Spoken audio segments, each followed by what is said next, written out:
A caixa de papelão ainda estava aberta no chão da sala, suas abas dobradas como as asas de um pássaro cansado. Eu nem havia desempacotado os lençóis quando o telefone tocou.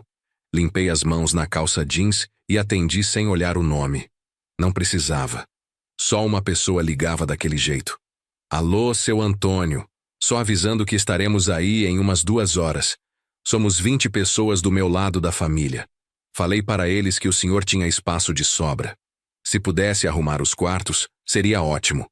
Ah, e comida também, claro. Foi só isso. Sem pausa.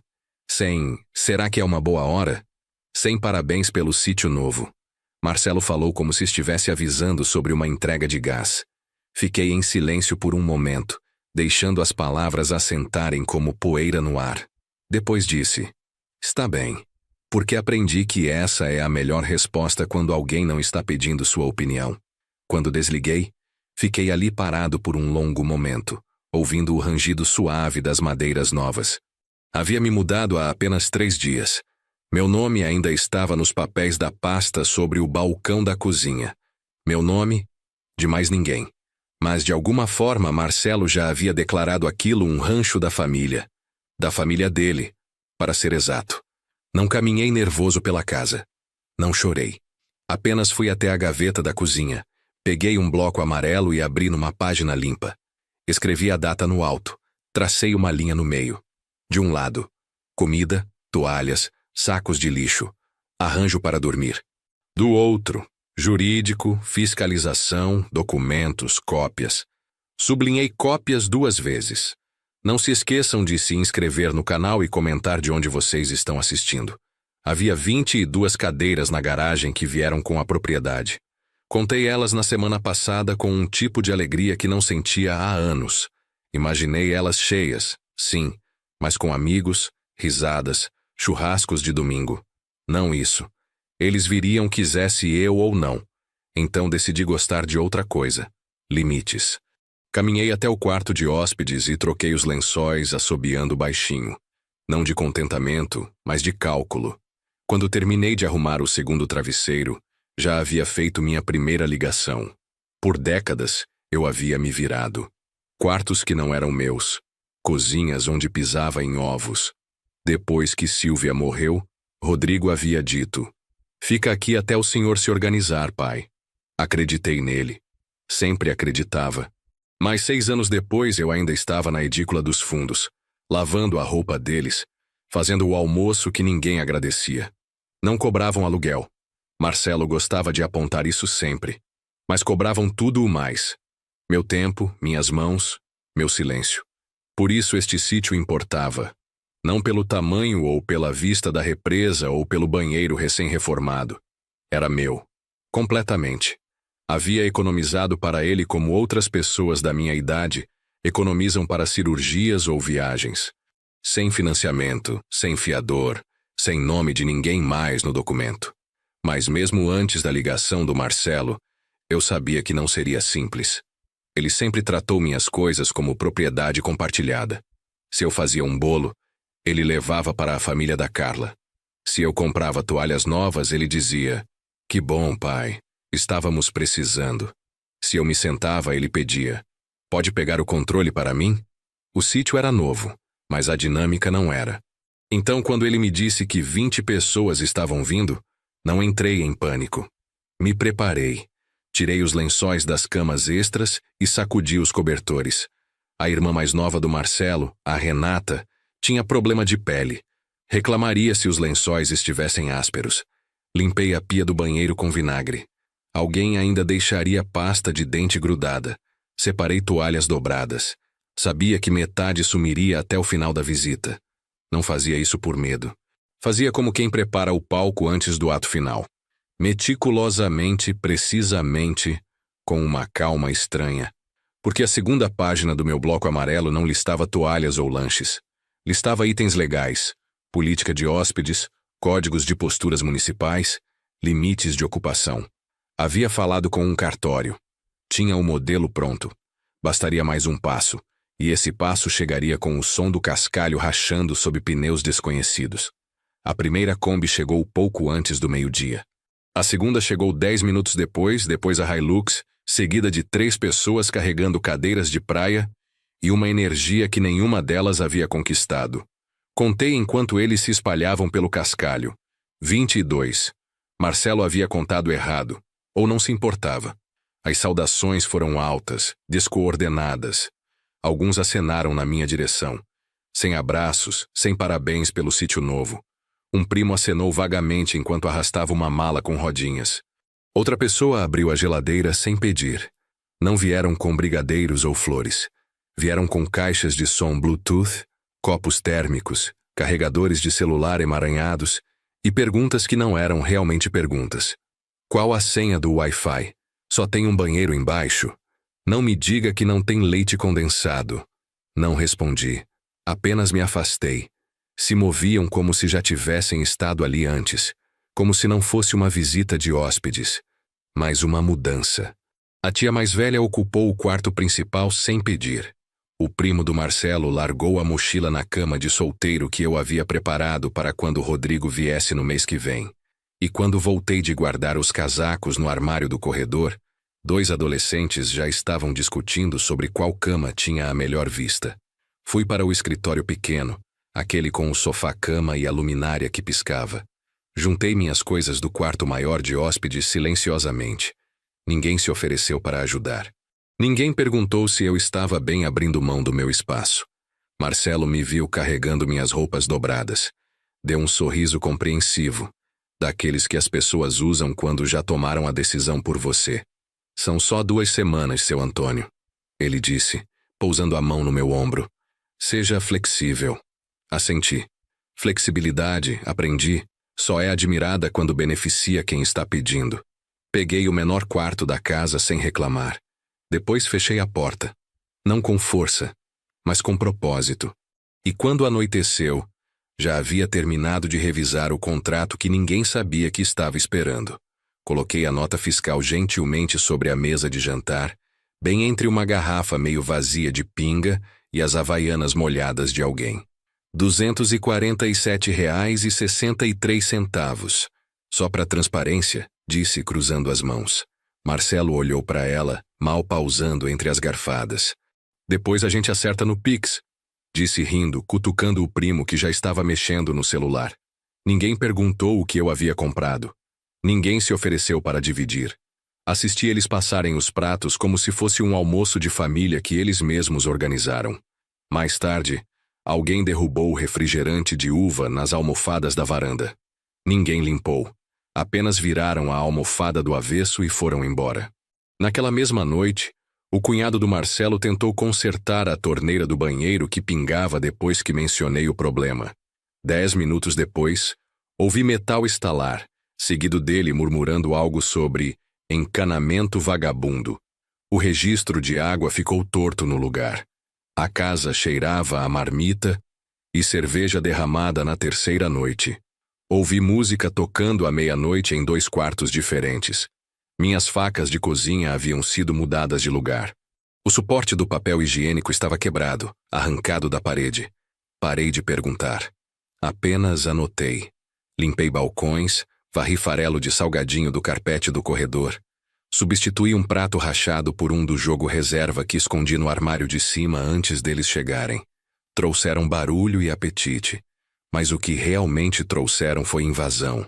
No 5º dia, sabia que não estava esperando transferência no Pix.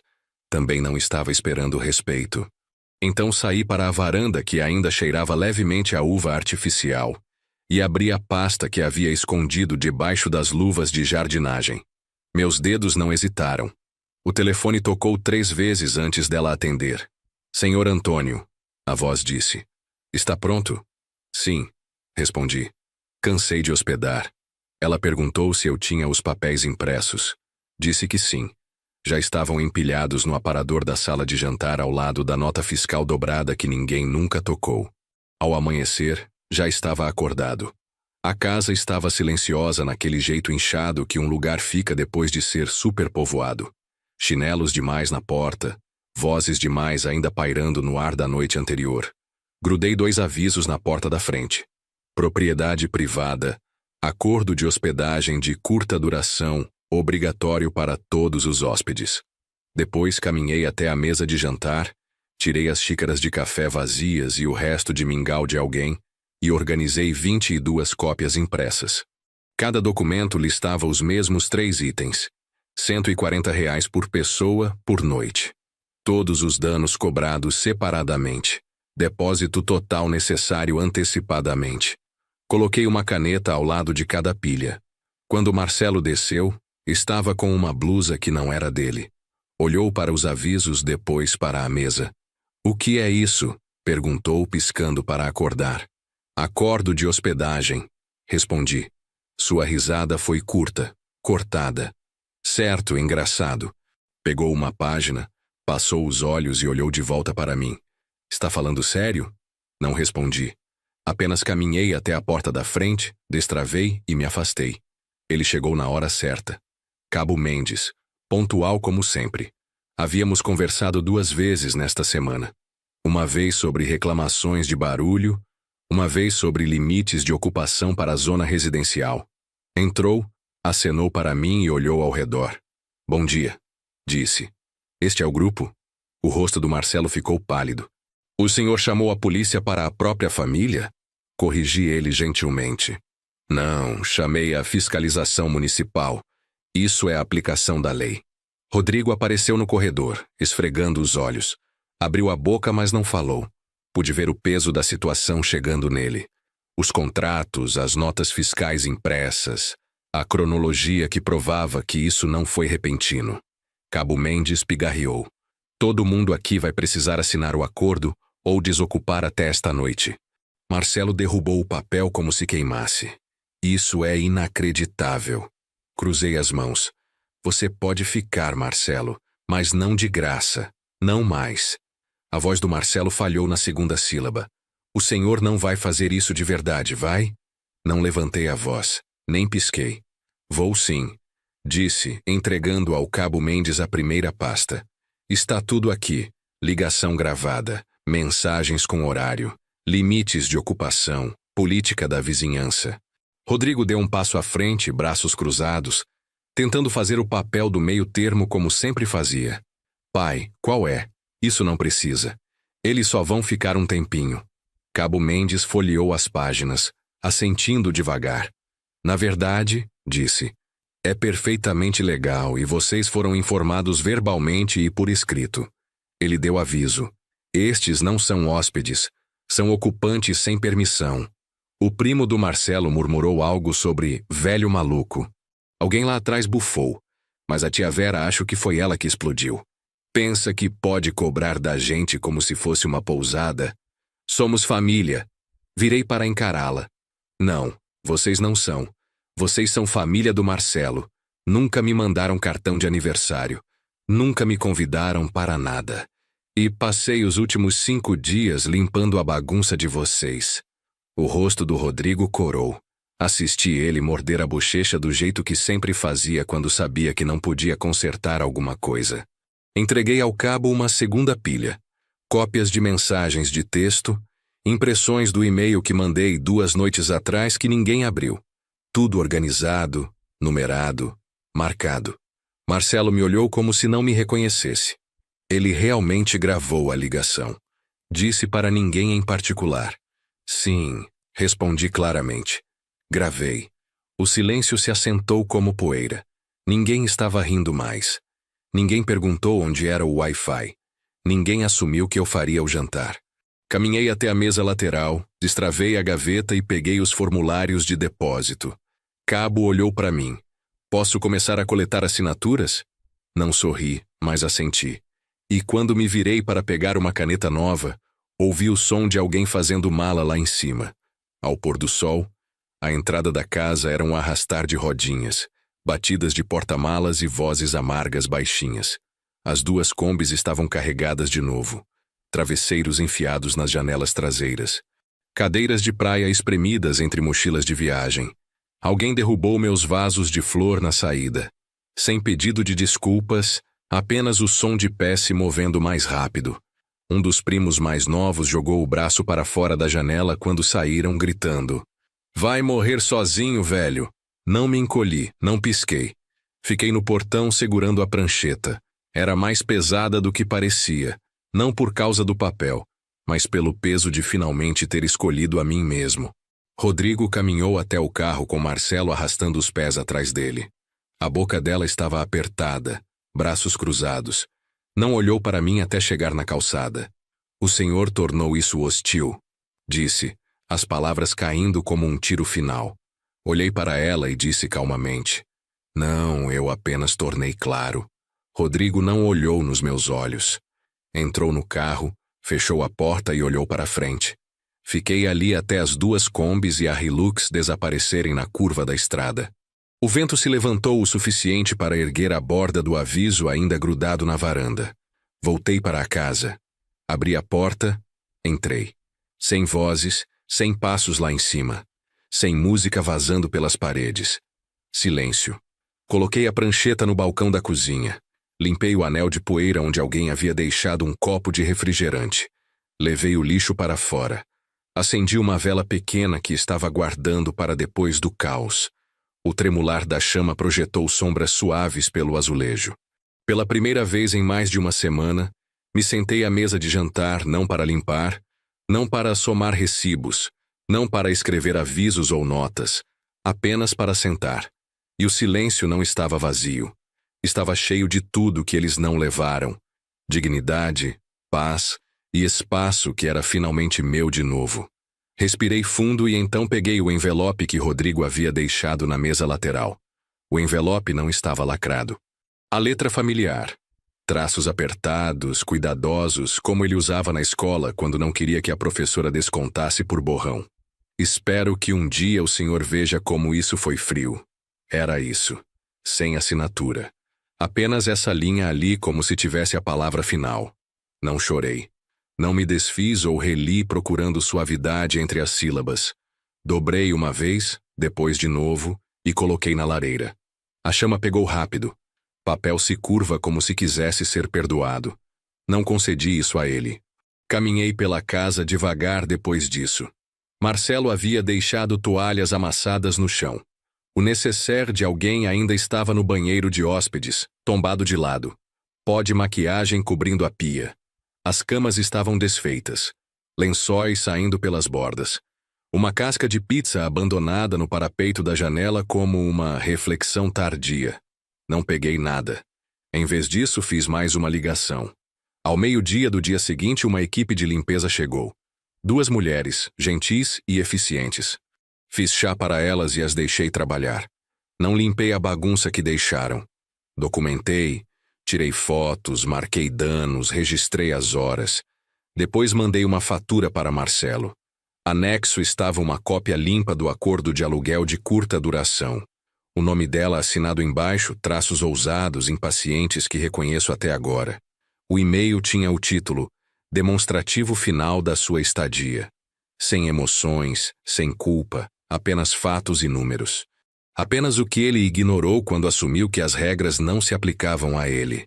Isso não era punição. Era matemática. Eram limites somados e entregues. Não esperei resposta.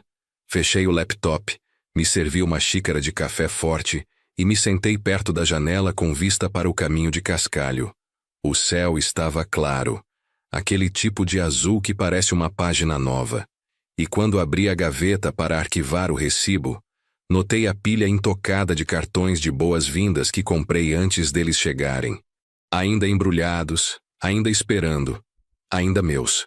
Uma semana se passou assim mesmo. Sem mensagens, sem batida súbita na porta, sem chegadas de última hora com geladeiras portáteis e mochilas. Passei a primeira manhã replantando o jardim da frente. A terra estava seca onde as cadeiras de praia haviam afundado. Arranquei as ervas daninhas, podei a lavanda e recoloquei as pedras do caminho que haviam sido chutadas do lugar. Foi bom. Trabalho silencioso e constante. Ninguém me apressando, ninguém perguntando onde estava a extensão ou se eu tinha outro colchão inflável. Fiz chá na cozinha pouco antes do meio-dia. Não para hóspedes, não para ninguém além de mim. Usei a xícara boa, aquela com uma rachadura pequena nas costas que sempre me preocupei que outra pessoa quebrasse. Uma vizinha que ainda não conhecia acenou da calçada. Outra parou com pamonhas, Disse que notou que finalmente havia me mudado. Não fez perguntas. Apenas sorriu. Entregou o saco e disse: "Bem-vindo." O silêncio não era solitário. Era restaurador. Daquele tipo que enche seu peito devagar e deixa seus ombros caírem uns centímetros. Sem vozes altas ricocheteando pelo corredor. Sem música batendo pelo teto. Ninguém perguntando se eu tinha pão de açúcar ou carregador para o terceiro celular. O cesto de roupa suja estava vazio. A pia estava limpa. Reguei as plantas, endireitei as cadeiras e abri todas as janelas só porque podia. Ninguém me pediu para mudar o termostato. Ninguém me disse que o cardápio deveria ser mais balanceado. Ninguém me disse que eu estava sendo rígido por esperar um pouco de respeito na minha própria casa. A casa não parecia grande. Parecia do tamanho certo. Não houve ligações do Rodrigo, nem mensagens do Marcelo. Mas não me sentia apagado. Me sentia aliviado. Às vezes escolher a paz não vem com aplausos. Vem com quietude. Me sentei na beira do jardim no final da tarde, observando um sague, tentando correr mais rápido que a própria sombra. E quando olhei para o sino dos ventos que finalmente pendurei, notei algo que não via há anos. Ele se movia apenas quando o vento permitia. Marcelo ligou de novo 2 noites atrás, depois mais 2 vezes ontem. Sem recado. Apenas chamadas perdidas e uma sequência de mensagens, algumas educadas, algumas ásperas, uma que simplesmente dizia: "Precisamos conversar." Rodrigo seguiu com uma mensagem própria: "Podemos esclarecer as coisas? Já faz tempo suficiente." Não respondi, não por raiva, não porque estava bravo, porque havia terminado. Este sítio nunca foi feito para ser porta giratória ou capacho. Não foi construído para carregar o peso das expectativas de todo mundo. Era meu, ainda é, e agora parece. Troquei as fechaduras. A placa da varanda que costumava dizer "bem-vindos" agora diz "somente com hora marcada." Não por crueldade, mas por clareza. Mantive o quarto de hóspedes arrumado, mas não finjo mais que está disponível. Cozinho para um. Faço compras sem uma lista das preferências de outras pessoas. Meus dias são silenciosos e minhas noites são minhas. Falei com meu advogado 2 dias depois do último carro ir embora. Atualizamos a escritura. Não a propriedade, mas a cláusula. Uma linha. Simples e obrigatória. Herança está condicionada ao respeito demonstrado. Não é vingança. É estrutura. É um mapa para aqueles que pensaram que meu silêncio significava fraqueza. Marcelo provavelmente vai ligar de novo. Rodrigo também. Não vão entender. Não de cara. Porque quando as pessoas estão acostumadas a tomar, confundem limites com traição. Mas isso nunca foi uma briga. Não estou lutando, estou preservando. A casa ainda se enche de luz nas manhãs. As plantas começaram a florescer de novo. E o sino dos ventos canta quando quer, não quando alguém o força. Respeito não precisa de permissão para existir. Apenas para de esperar aprovação. E quando fechei a pasta com o último conjunto de páginas assinadas no cartório, não senti peso, apenas certeza. Coloquei na gaveta ao lado da caixa de chaves, tranquei e me voltei para a cozinha onde o café ainda estava quente e o sol da manhã entrava pela janela que eu escolhi deixar aberta. O sítio era meu. O silêncio era meu. A paz era minha. E pela primeira vez em anos, isso era suficiente. Epílogo. 3 meses se passaram desde aquele dia. O sítio encontrou seu ritmo natural. Acordo com o canto dos bem-te-vis, tomo café vendo a represa, cuido da horta que plantei onde antes eram apenas mato e pedras. Mas entre aquele dia de confronto e esta manhã pacífica, muita coisa aconteceu. Coisas que me ensinaram que estabelecer limites é apenas o primeiro passo de uma jornada mais longa. O primeiro mês. Ondas de choque. Nas 2 semanas seguintes à saída do pessoal do Marcelo, meu telefone tocou como nunca havia tocado antes. Ligações de números que eu não reconhecia. Mensagens de parentes distantes que não falavam comigo há anos. Primos de 2º grau, cunhadas de cunhadas, gente que nem sabia que existia na família. Todos tinham a mesma conversa. Seu Antônio, o que aconteceu? O Marcelo disse que o senhor expulsou todo mundo de casa. Isso não parece coisa sua. No início tentei explicar. Contei sobre a invasão, sobre o desrespeito, sobre os danos. Mas percebi que as pessoas não queriam entender. Queriam que eu voltasse ao meu lugar de sempre. O velho bonzinho que aceita tudo calado. Ah, mas é família, seu Antônio. Família perdoa. O senhor não pode cobrar da família como se fosse pousada. Vai ficar sozinho na velhice por causa de orgulho? Cada ligação era uma tentativa de me fazer sentir culpado, de me convencer que eu havia exagerado, que deveria voltar atrás, pedir desculpas, aceitar qualquer migalha de atenção que me oferecessem. Foi difícil. Não vou mentir. Há momentos em que você questiona se fez a coisa certa, principalmente quando está acostumado a ser sempre o flexível, o compreensivo, o que cede. Mas então eu olhava ao redor do meu sítio. Via as plantas que estava cuidando sem ninguém pisotear. Sentia o silêncio que não era interrompido por músicas altas e vozes alteradas. Lembrava da sensação de dormir na minha própria cama, de cozinhar para mim mesmo, de não ter que limpar bagunça que não fiz. E a convicção voltava. A visita inesperada. Foi numa quarta-feira ensolarada do final de março. Eu estava podando as roseiras quando ouvi o portão ranger. Olhei e vi uma mulher de uns 50 anos caminhando pela entrada de cascalho. Reconheci ela vagamente. Clara, a irmã mais velha do Marcelo. A única que não havia vindo naquela invasão de 2 meses atrás. Seu Antônio, ela disse tirando um chapéu de palha. Posso entrar, queria conversar com o senhor. Fiquei desconfiado. Mas Clara sempre foi diferente do resto da família. Mais educada, mais respeitosa. Ofereci café. Nos sentamos na varanda, ela admirando a vista da represa. Por alguns minutos não falamos nada. Apenas apreciamos o silêncio, interrompido apenas pelo canto de um sabiá laranjeira. Está bonito aqui, ela disse finalmente. Obrigado. Ainda estou arrumando, mas está ficando do jeito que sempre sonhei. Ela assentiu mexendo o café devagar. Seu Antônio, vim aqui porque preciso pedir desculpas. Levantei as sobrancelhas. Não esperava por isso. Desculpas pelo quê? Pelo Marcelo, pelos meus outros irmãos, pela forma como trataram o senhor todos esses anos. Ela suspirou fundo. Eu sempre soube que não estava certo, mas nunca disse nada. Pensei que não era da minha conta. Por que está dizendo agora? Clara ficou quieta por um momento, observando um bem-te-vi que pousou no galho da mangueira. Porque quando o Marcelo me contou o que aconteceu aqui, esperando que eu ficasse do lado dele, eu percebi uma coisa.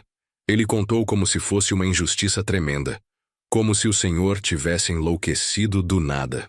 Mas quando ele descrevia o que havia feito, chegar com 20 pessoas sem avisar, ocupar sua casa, quebrar suas coisas, eu pensei, se alguém fizesse isso comigo, eu faria a mesma coisa.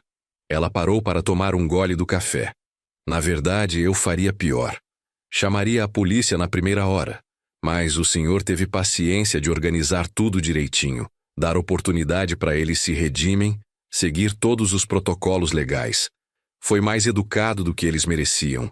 Senti um alívio que não sabia que precisava. Pela primeira vez em meses, alguém da família reconhecia que eu não havia sido o vilão da história. Clara, disse, obrigado. Não sabe como é importante ouvir isso. O senhor não precisa agradecer. É a verdade. Ela fez uma pausa. Posso fazer uma pergunta? O que o senhor pretende fazer agora? Como assim? Com a família? Com o Rodrigo? Com o Marcelo? Vai cortar contato para sempre? Pensei na pergunta enquanto observava a represa. Uma garça estava pescando na margem oposta, com uma paciência que eu invejava. Não quero cortar contato, respondi finalmente. Mas também não quero voltar ao que era antes. Se eles quiserem ter um relacionamento comigo, vai ter que ser com respeito. Tem que ser de igual para igual. Clara assentiu. E se eles não conseguirem? Então vou ficar bem sozinho. Aprendi que solidão com dignidade é melhor que companhia com humilhação. Ela ficou mais 1 hora. Conversamos sobre amenidades, o tempo, as plantas, os vizinhos que eu estava conhecendo. Quando se levantou para ir embora, me deu um abraço sincero. Seu Antônio, Se algum dia quiser companhia para um almoço de domingo, me avise. Posso trazer uma torta de maçã. A receita da minha avó. Seria um prazer, Clara. Foi a primeira vez em anos que alguém da família me ofereceu algo, em vez de pedir. O projeto da horta. Com a chegada do outono, decidi expandir a horta. Sempre gostei de plantar, mas na casa do Rodrigo nunca tinha espaço próprio. Qualquer cantinho que eu tentava fazer virava espaço das crianças, ou não combina com o paisagismo. Aqui no sítio tinha liberdade total. Demarquei um terreno generoso atrás da casa, com boa exposição solar e acesso fácil à água. Comprei sementes, mudas, adubo, ferramentas adequadas. Seu João, o vizinho pescador, apareceu numa manhã quando eu estava cavando os canteiros. Seus braços vão doer amanhã. Ele brincou. Que tal uma ajudinha? A princípio resisti. Estava acostumado a fazer tudo sozinho, mas João insistiu. E percebi que seria uma grosseria recusar. Trabalhar ao lado dele foi uma revelação. João tinha uma sabedoria prática que vinha de décadas lidando com a terra. Me ensinou sobre espaçamento, rotação de culturas, como identificar pragas, qual a melhor lua para plantar cada coisa. A terra é que nem gente, ele dizia, peneirando adubo. Se você trata bem, ela retribui. Se maltrata, ela se fecha. Passamos manhãs inteiras juntos, suando sob o sol, conversando sobre tudo e nada. João me contou sobre a mulher que perdeu 5 anos atrás, sobre os filhos que moravam longe, sobre a aposentadoria que não dava para grandes luxos, mas permitia pescar todo dia. Em troca, me vi contando coisas que nunca havia falado para ninguém, sobre como me senti invisível na casa do filho, sobre a saudade da Sílvia, que nunca permitia que eu expressasse porque tinha que ser forte para a família, sobre os sonhos que guardei numa gaveta por tanto tempo que quase esqueci que existiam. Sabe qual é o problema de muita gente da nossa idade? João perguntou um dia, mientras plantávamos tomate e cereja. Acha que a vida acabou, que é tarde demais para começar qualquer coisa nova. E não é? Bobagem.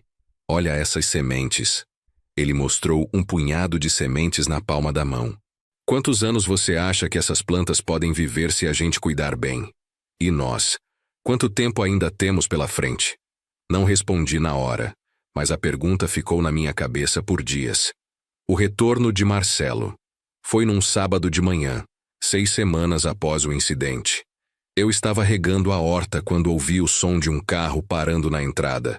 Olhei e vi a Hilux do Marcelo. Meu primeiro instinto foi tensão, mas respirei fundo e continuei regando. Se ele queria conversar, conversaríamos. Mas seria nos meus termos. Ele desceu do carro sozinho, o que já era um bom sinal. Vestia roupas simples, não o visual arrogante de executivo que costumava usar. Parecia menor, de alguma forma, mais humilde. Seu Antônio, ele disse, parando a uma distância respeitosa. O senhor tem 1 minuto? Tenho. Continuei regando. Pode falar. Vim pedir desculpas. Parei o regador e o encarei. Por quê? A pergunta o pegou desprevenido. Ele esperava que eu facilitasse, que aceitasse as desculpas automaticamente como sempre fiz. Por ter invadido sua casa, por não ter respeitado seu espaço. E por ter assumido que o senhor toparia qualquer coisa sem reclamar. Continue. Marcelo engoliu seco. Claramente não esperava que eu fosse fazer ele listar cada erro. Por ter tratado o senhor como um empregado na sua própria casa. Por nunca agradecer pelas coisas que o senhor fez por nós. Por ter ensinado meus filhos a tratar o avô como um serviçal disponível. Agora estávamos chegando em algum lugar. Por ter deixado minha família quebrar suas coisas e não ter oferecido para pagar os consertos. Por ter assumido que sua comida, sua roupa de cama, seu tempo não tinham valor. Mais alguma coisa? Ele ficou quieto por um longo momento. Quando falou novamente, sua voz estava diferente.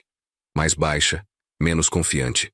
Por ter esquecido que o senhor é meu sogro, não meu subordinado. Por ter perdido de vista que o senhor merece respeito, independente de qualquer favor que tenha feito por nós. Desliguei a mangueira e me virei para ele completamente. Aceito suas desculpas, Marcelo. Mas preciso que você entenda uma coisa. Desculpas não apagam anos de desrespeito. Não desfazem danos. São apenas um primeiro passo. Ele assentiu. Eu sei. E sei também que vai demorar para o senhor confiar em mim de novo. Se é que vai confiar. Depende. Do quê? De você provar que mudou de verdade. Não com palavras, mas com atitudes. Marcelo olhou ao redor, vendo pela primeira vez o trabalho que eu havia feito no sítio. A horta organizada, as flores bem cuidadas, a sensação de paz que o lugar transmitia. Está bonito aqui, ele disse genuinamente admirado. Parece um lugar onde o senhor pode ser feliz. Posso sim. E vou ser. Seu Antônio, posso fazer uma pergunta? O senhor me odiou todos esses anos?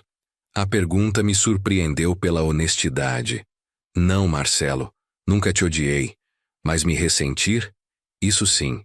Me senti usado, desrespeitado, invisível. Me senti como se minha única função na família fosse servir. E agora? Agora me sinto livre. E essa liberdade vale qualquer preço que tenha que pagar. Ficamos em silêncio por alguns minutos. Um João de barro estava construindo sua casa no galho da embaúba, trabalhando com a mesma determinação que eu sentia dentro de mim. O senhor pode me ensinar sobre as plantas? Marcelo perguntou de repente. Por quê? Porque quero entender as coisas que são importantes para o senhor. Quero conhecer o homem que existe além do sogro conveniente.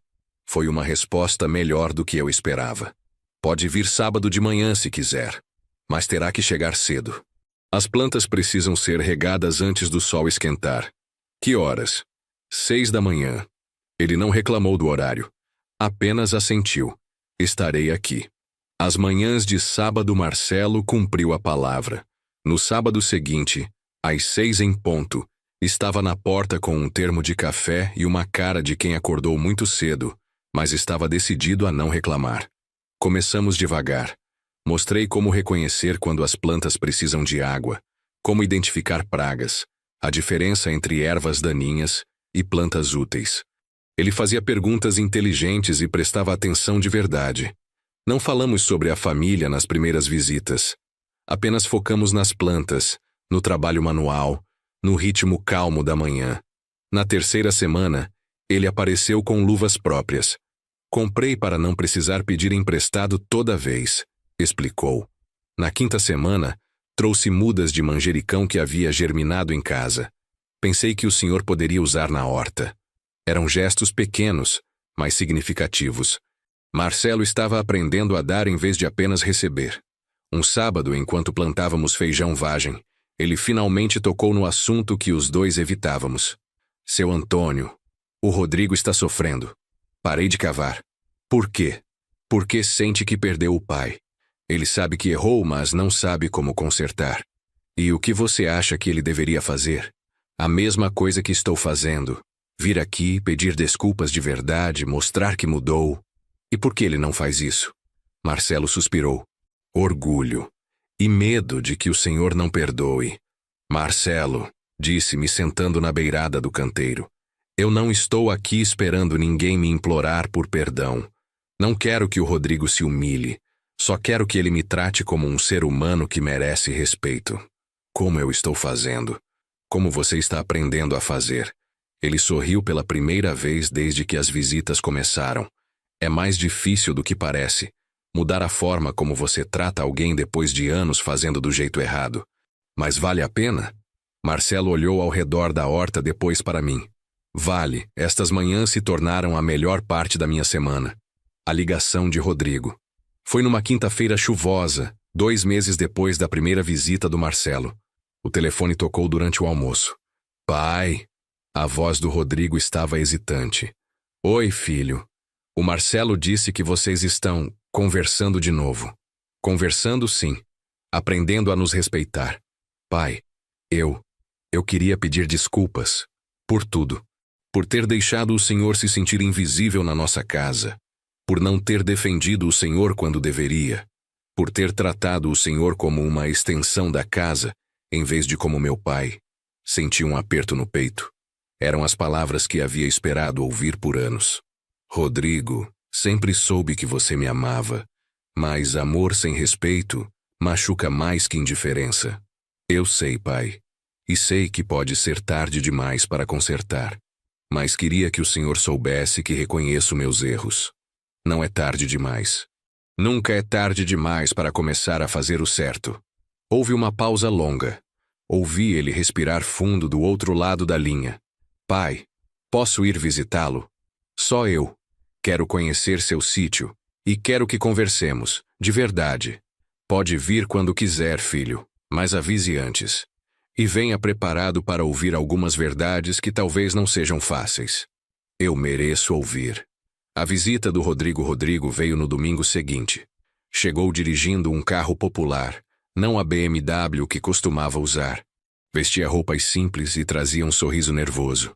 Oi, pai. Oi, filho, entre. Fiz café e nos sentamos na sala. Pela primeira vez em anos, estávamos sozinhos, sem pressa, sem interrupções. Está bonito aqui, pai. O senhor fez um trabalho incrível. Obrigado. Está sendo uma terapia para mim. Rodrigo olhou ao redor, notando detalhes que nunca prestou atenção antes. Os livros que eu gostava de ler, as plantas que eu cuidava com carinho, as fotografias da mãe dele que eu havia emoldurado com capricho. Pai, eu nunca perguntei o que o senhor queria fazer depois que a mãe morreu. Apenas assumi que o senhor deveria morar conosco.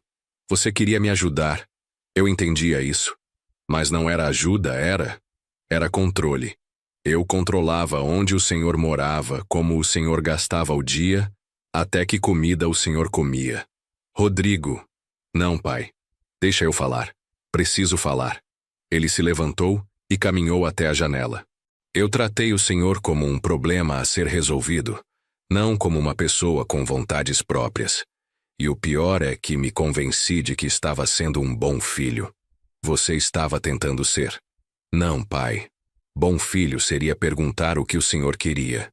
Seria incluir o senhor nas decisões sobre sua própria vida. Seria tratá-lo como um adulto capaz, não como uma criança ou um fardo. Senti lágrimas queimando os olhos. Era doloroso ouvir, mas também libertador. E agora? Perguntei. O que você quer fazer diferente? Rodrigo se virou para me encarar. Quero conhecer meu pai. Não o avô das crianças ou o ajudante da casa. Quero saber quais são seus sonhos, seus medos, suas opiniões. Quero saber que tipo de música o senhor gosta, que filmes o senhor assistiria se pudesse escolher.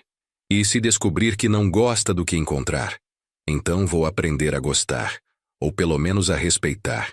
Passamos o resto da tarde conversando como não conversávamos há décadas. Contei para ele sobre os livros que estava lendo, sobre os planos para expandir a horta, sobre a amizade que estava construindo com os vizinhos. Ele me contou sobre as pressões no trabalho, sobre os problemas no casamento que nunca havia admitido, sobre como se sentia perdido às vezes tentando ser um bom pai para os próprios filhos. Quando o sol começou a se pôr, Rodrigo se levantou para ir embora. Pai, posso vir de novo no próximo domingo? Pode. Mas dessa vez, que tal trazer as crianças? Faz tempo que não vejo meus netos de verdade. Eles gostariam muito. E eu também. Na porta ele me deu um abraço. Não o abraço protocolar de compromisso familiar, mas um abraço de filho para pai, de homem para homem. As novas tradições. Os domingos começaram a ter um sabor diferente. Rodrigo vinha com as crianças, e aos poucos elas foram perdendo aquela timidez estranha que tinham comigo. Descobriram que o avô não era apenas o homem que fazia comida e lavava louça. Era alguém que sabia contar histórias, que ensinava a pescar, que deixava elas ajudarem na horta. Marina, a mais velha, se interessou pela pintura. Montei um cantinho no ateliê só para ela. Lucas descobriu paixão por plantas. Separei uma seção da horta que era só responsabilidade dele. Marcelo continuou vindo aos sábados. Nossa relação evoluiu de desculpas constrangedoras para uma amizade genuína. Ele me contou sobre os problemas na empresa, sobre as dificuldades do casamento, sobre os medos que tinha como pai. Eu compartilhei as lições que a vida me ensinou, as histórias da minha juventude que nunca ninguém havia perguntado. Os sonhos que estava finalmente permitindo que se realizassem. Clara começou a aparecer uma vez por mês, sempre trazendo alguma coisa gostosa e levando produtos da horta. Era a única da família que nunca precisou pedir desculpas, porque nunca me desrespeitou. O aniversário. Em julho completei 70 anos. Era a primeira vez desde a morte da Sílvia que eu não dreadava essa data. Nos anos anteriores, sempre foi um lembrete doloroso de como me sentia invisível na própria família. Mas desta vez foi diferente. Rodrigo me ligou uma semana antes. Pai, o senhor gostaria de fazer alguma coisa especial no seu aniversário? Como assim? Não sei. Uma festa, um jantar, uma viagem. O que o senhor gostaria de fazer? Era a primeira vez em anos que alguém me perguntava o que eu queria. Sabe o que eu gostaria? Um churrasco aqui no sítio. Nada muito grande. Só as pessoas que realmente importam. Quem o senhor gostaria de convidar? Fiz uma lista mental. Você e as crianças, o Marcelo e a família dele, a Clara, seu João e Dona Maria, talvez alguns vizinhos. E se eu organizar tudo? O senhor não precisaria se preocupar com nada. Rodrigo, eu quero me preocupar. Quero escolher a música, decidir o cardápio, preparar algumas coisas. É minha festa na minha casa. Ele riu. Claro, pai. Perdão, ainda estou aprendendo. A festa. O dia amanheceu lindo. Céu azul sem uma nuvem, temperatura perfeita para ficar na varanda. Acordei cedo e comecei os preparativos com uma energia que não sentia há anos. Seu João chegou às 9 da manhã com um isopor cheio de peixes que havia pescado especialmente para a ocasião. Dona Maria trouxe o famoso pudim de leite condensado dela. Clara apareceu com uma torta de chocolate que era uma obra de arte. Rodrigo e Marcelo se encarregaram do churrasco. Foi interessante vê-los trabalhando juntos, sem as tensões que costumavam marcar os encontros familiares. Rodrigo ensinando Marcelo os pontos da carne, Marcelo contando piadas que faziam Rodrigo rir de verdade. As crianças correram pela propriedade como se fosse um parque de diversões. Marina pintou um quadro da represa de presente. Lucas colheu tomates da sua parte da horta para fazer uma salada. Quando todos chegaram e nos sentamos à mesa, olhei ao redor e senti uma gratidão profunda. Não pela quantidade de pessoas, eram apenas 12 ao todo, mas pela qualidade dos relacionamentos. Todo mundo ali me escolheu estar. Não por obrigação, não por culpa, não por conveniência, porque queriam compartilhar esse momento comigo. Rodrigo fez um brinde simples e sincero. Ao meu pai, que nos ensinou que nunca é tarde demais para recomeçar, e que respeito não é cortesia, é amor em ação. O telefonema inesperado. 2 semanas depois do aniversário, recebi uma ligação que não esperava. Seu Antônio, aqui é a Fernanda, filha do Marcelo. Fernanda era a sobrinha rebelde que havia participado da invasão. Uma das que mais reclamaram quando impus as regras. Oi, Fernanda, tudo bem? Seu Antônio, eu queria pedir desculpas. Pelo que aconteceu aqui no sítio. Pela forma como tratei o senhor. Está bem, criança, já passou. Não está bem. Estive pensando muito sobre aquilo. E percebi que aprendi com meus pais a tratar o senhor como um serviçal, não como uma pessoa. E isso está errado. Sua voz estava carregada de emoção genuína. Fernanda, obrigado por ligar. Significa muito para mim. Seu Antônio, posso fazer uma pergunta? Como o senhor conseguiu coragem para fazer o que fez? Para colocar limites mesmo sabendo que ia magoar todo mundo? Era uma pergunta profunda vinda de uma jovem de 20 e poucos anos. Sabe, Fernanda, não foi coragem, foi necessidade. Cheguei num ponto onde escolher a minha dignidade era questão de sobrevivência. E se as pessoas não tivessem voltado? E se todo mundo tivesse cortado contato para sempre? Então eu teria ficado sozinho, mas inteiro. E descobri que isso é melhor que estar acompanhado, mas despedaçado. Houve um silêncio do outro lado. Seu Antônio, o senhor pode me dar um conselho? Estou num relacionamento onde sinto que não me respeitam, mas tenho medo de colocar limites porque posso perdê-lo. Fernanda, se você perdê-lo por exigir respeito, não perdeu nada que valesse a pena ter. A transformação completa. Hoje, quando olho para trás, vejo como tudo mudou. Não apenas minha situação, mas eu mesmo. O homem que era invisível na casa dos outros se tornou o centro de um círculo de relacionamentos genuínos. Minha agenda está cheia, mas de coisas que escolho fazer. Às segundas, vou na cidade fazer compras e sempre encontro alguém para conversar. Às terças, cuido da horta. Às quartas, pinto no ateliê. Às quintas, recebo Dona Maria para o café da tarde que se tornou tradição. Às sextas, vou pescar com seu João. E aos sábados, Marcelo aparece para aprender sobre plantas. Aos domingos, Rodrigo vem com as crianças para almoçar. A chegada do inverno. Quando chegou junho, tive que tomar uma decisão importante. O frio estava começando e eu sabia que passar o inverno sozinho num sítio exigiria preparação. Lenha para a lareira, mantimentos estocados, verificação do encanamento para evitar problemas de congelamento. Rodrigo percebeu minha preocupação. Pai, o senhor não quer passar uns meses lá em casa? Só até o inverno passar?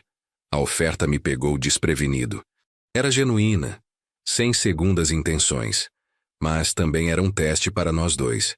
Filho, agradeço a oferta, mas este é meu lar agora. Não quero sair dele. Então que tal se eu viesse passar algumas noites aqui, para o senhor não ficar sozinho nos dias mais frios? E sua família? Eles entenderiam. Na verdade, acho que faria bem para todos nós termos um tempo separados de vez em quando. Pensamos juntos numa solução que funcionasse para todos. Rodrigo viria 2 noites por semana durante os meses mais frios. Não como um salvador, mas como companhia escolhida mutualmente. As noites de inverno. As primeiras noites com Rodrigo no sítio foram um pouco estranhas. Não estávamos acostumados a dividir espaço de novo, e eu temia que voltássemos aos velhos padrões. Mas Rodrigo estava determinado a fazer diferente. Ele perguntava antes de mexer em qualquer coisa. Ajudava com as tarefas domésticas sem que eu pedisse. Respeitava meus horários e minhas rotinas. E descobrimos algo surpreendente. Gostávamos da companhia um do outro. Nas noites frias, acendíamos a lareira e conversávamos sobre tudo. Rodrigo me contou histórias da adolescência que eu nunca havia escutado. Eu compartilhei memórias da época que ele era pequeno, dos sonhos que tive quando ele nasceu. Pai, posso fazer uma confissão? Claro. Eu sempre achei que o senhor não tinha opiniões próprias, que concordava com tudo porque não tinha o que dizer. E agora? Agora vejo que o senhor tinha muitas opiniões, apenas não se sentia seguro para expressá-las. Era verdade. Durante anos aprendi que minhas opiniões não importavam, que era mais fácil concordar do que enfrentar discussões, que meu papel era apoiar, não questionar. Sabe o que mais me impressiona, pai? O quê? Como o senhor está diferente, mais firme, mais confiante, mais presente. Me sinto mais presente, porque finalmente estou presente na minha própria vida. A crise de dezembro. Nem tudo foi um mar de rosas. Em dezembro tivemos nossa primeira crise real desde a reconciliação. Marcelo chegou num sábado visivelmente alterado. Não veio direto para a horta como de costume. Ficou andando de um lado para o outro na varanda. Marcelo, o que aconteceu? Seu Antônio, preciso de um favor grande. Meu estômago apertou. Aquele tom de voz me lembrava dos velhos tempos. Que tipo de favor? Carla está grávida de novo, mas teve complicações e precisa ficar de repouso. A médica disse pelo menos 2 meses. E eu tenho que viajar a trabalho. E precisamos de alguém para ajudar com as crianças, para ficar na casa. Você é a única pessoa em quem confiamos. Ali estava, o momento que eu temia, o pedido que testaria se toda nossa evolução era real ou apenas uma fachada. Marcelo, disse devagar, você está me pedindo para voltar ao papel de empregado doméstico? Não, não é isso. É diferente agora. Como é diferente? Ele parou de andar e me encarou. Porque agora sabemos que o senhor tem uma vida própria.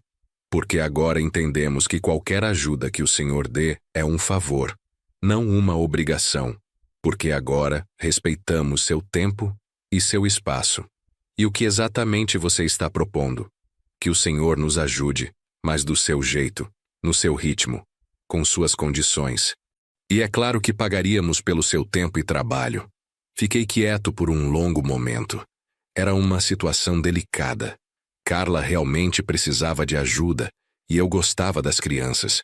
Mas também tinha medo de voltar aos velhos padrões. Marcelo, posso pensar sobre isso e dar uma resposta amanhã? Claro. E seu Antônio? Se disser não, vamos entender.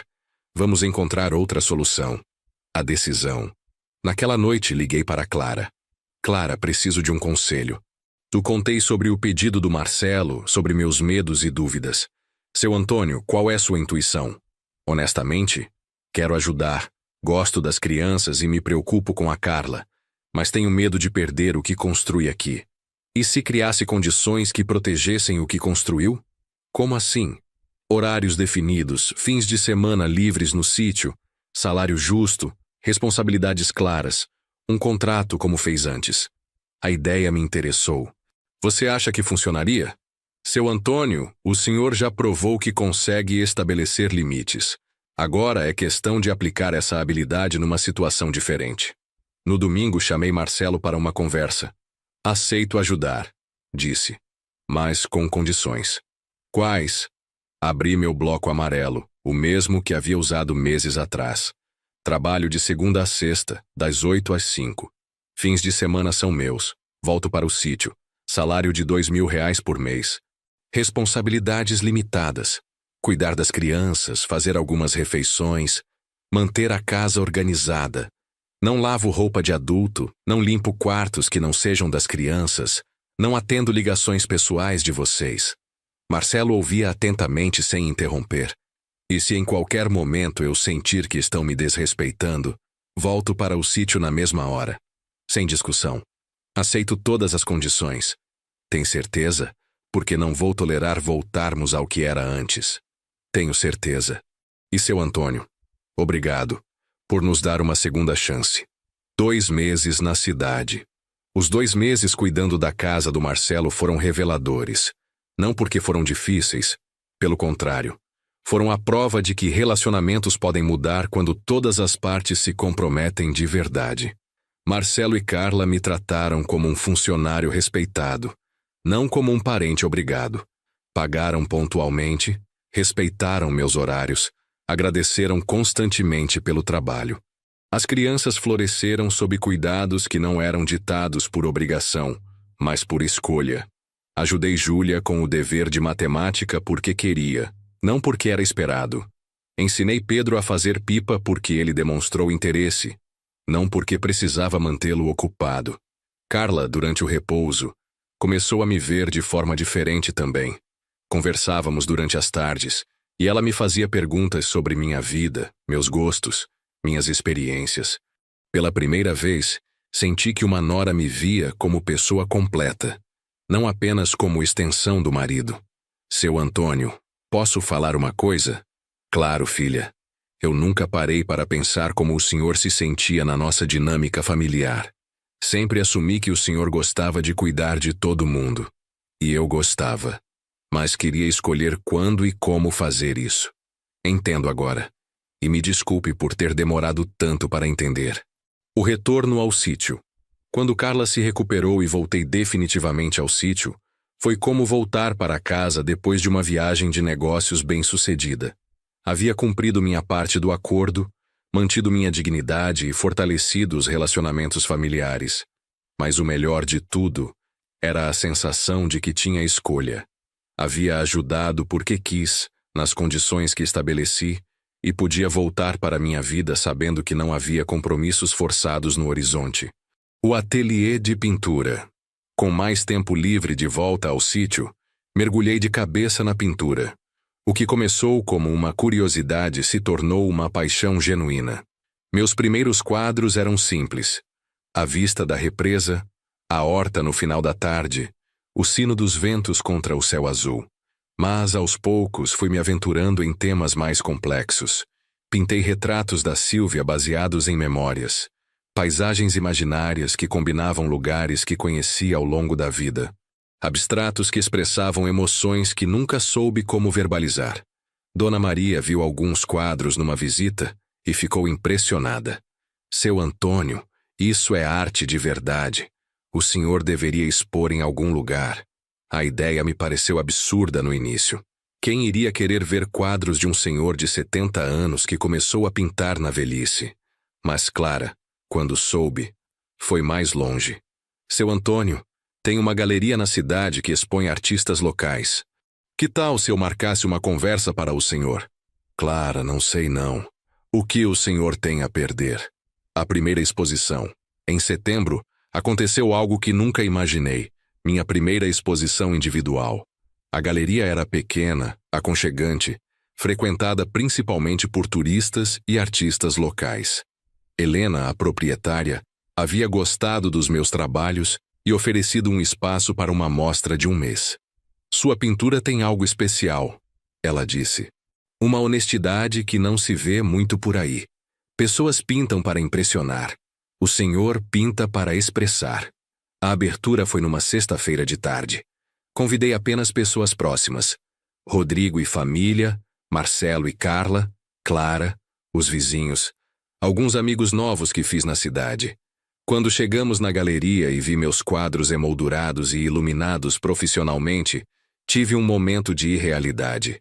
Aquelas eram obras minhas, nascidas do silêncio e da paz que construí no sítio. Pai, Rodrigo disse, parando diante do quadro da represa ao amanhecer. Nunca soube que o senhor enxergava o mundo dessa forma. Como assim? Com tanta beleza, tanta esperança. Marina, minha neta, correu pela galeria com os olhos brilhando. Vovô, você é um artista de verdade. A noite foi um sucesso modesto.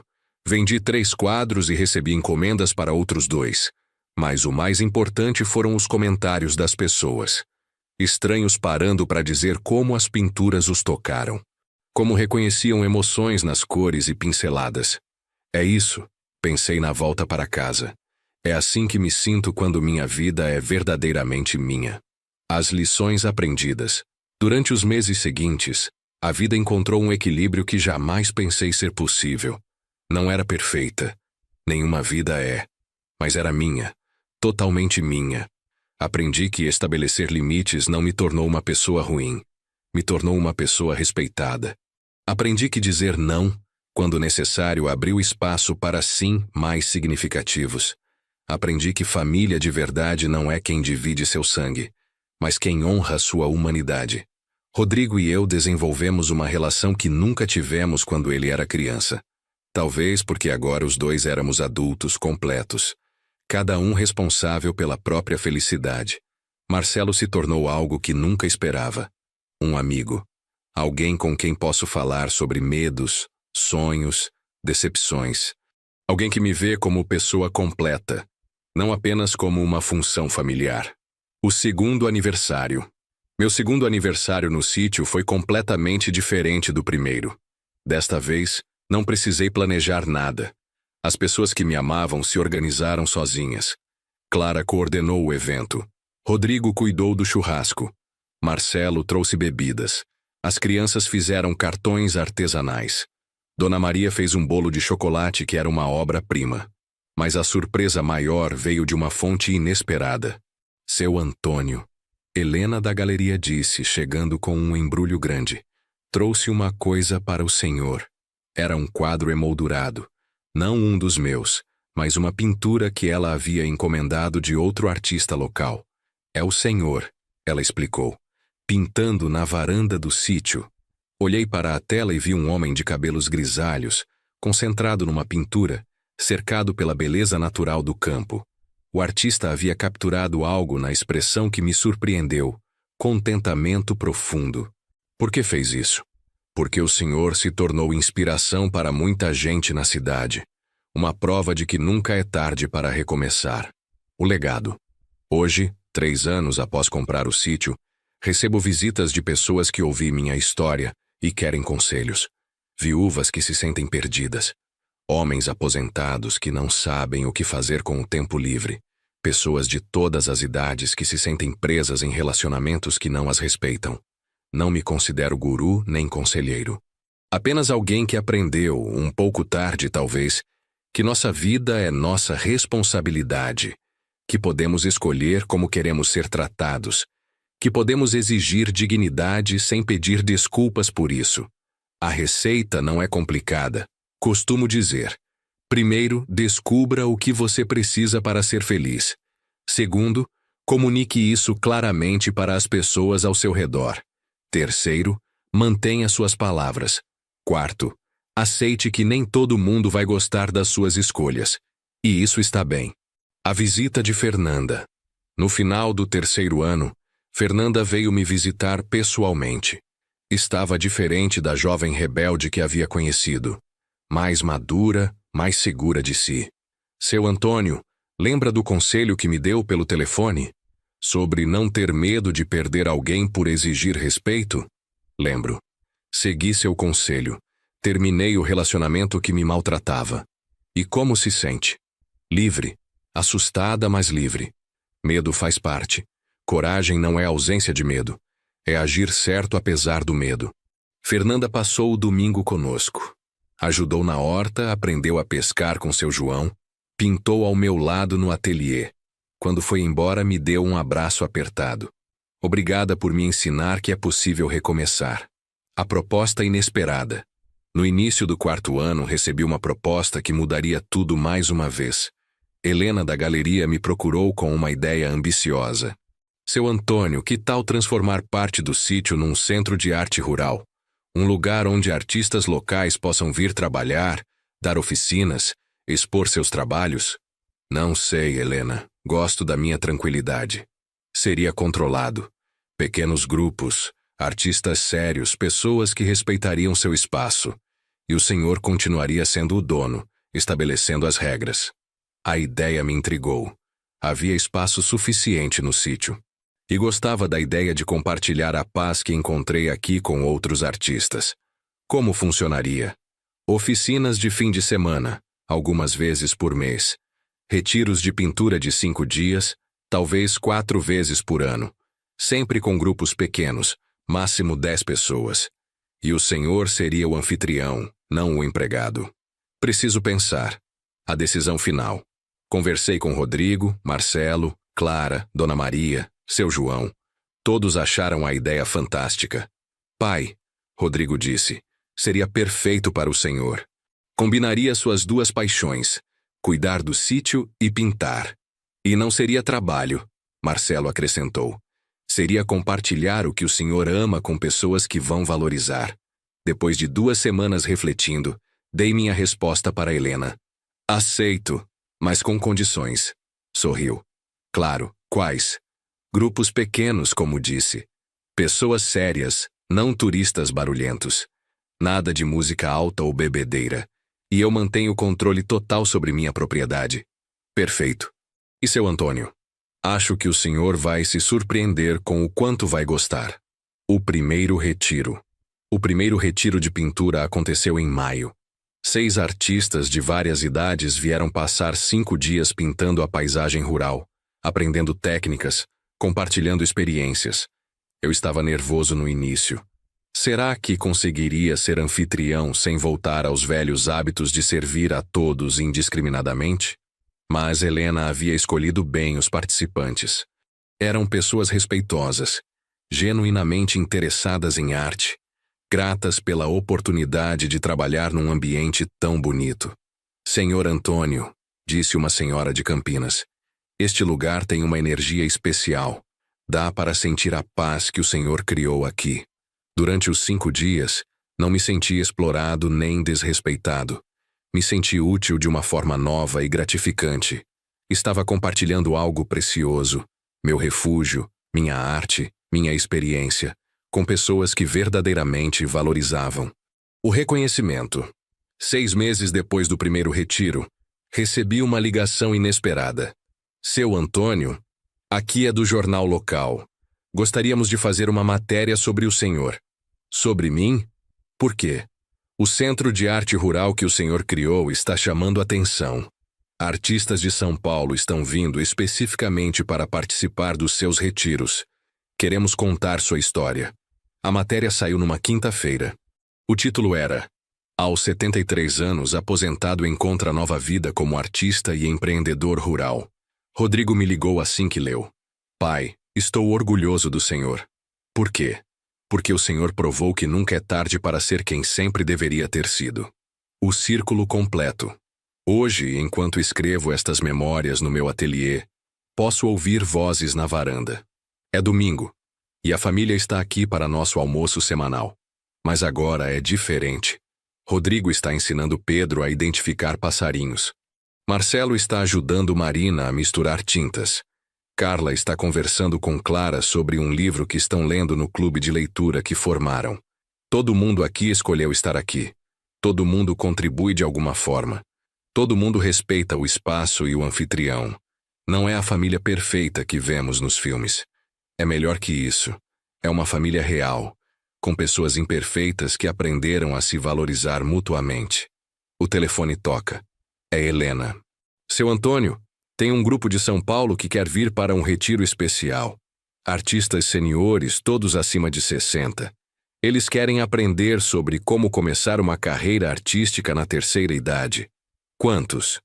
8. Seria por uma semana. E eles pagariam muito bem.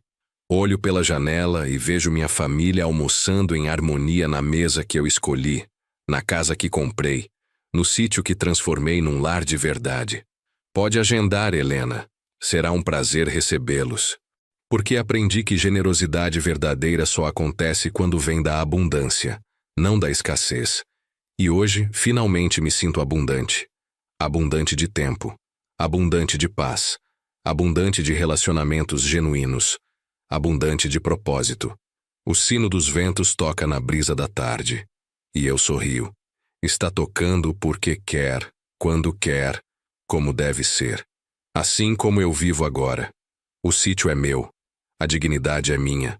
A vida é minha. E isso, descobri aos 73 anos, é tudo que um homem precisa para ser verdadeiramente feliz. Epílogo. Final. 5 anos se passaram desde aquele primeiro telefonema do Marcelo. O sítio agora é mais que meu lar. É um refúgio reconhecido regionalmente, onde artistas vêm encontrar inspiração e paz.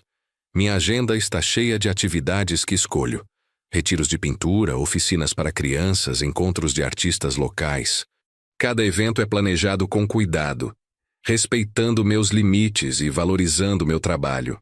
Rodrigo se divorciou no ano passado. Foi uma decisão difícil, mas necessária. Ele aplicou as lições que aprendeu comigo sobre não aceitar relacionamentos sem respeito.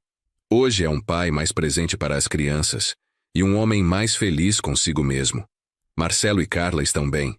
O terceiro filho nasceu saudável e eles encontraram um equilíbrio familiar que inclui todos sem explorar ninguém.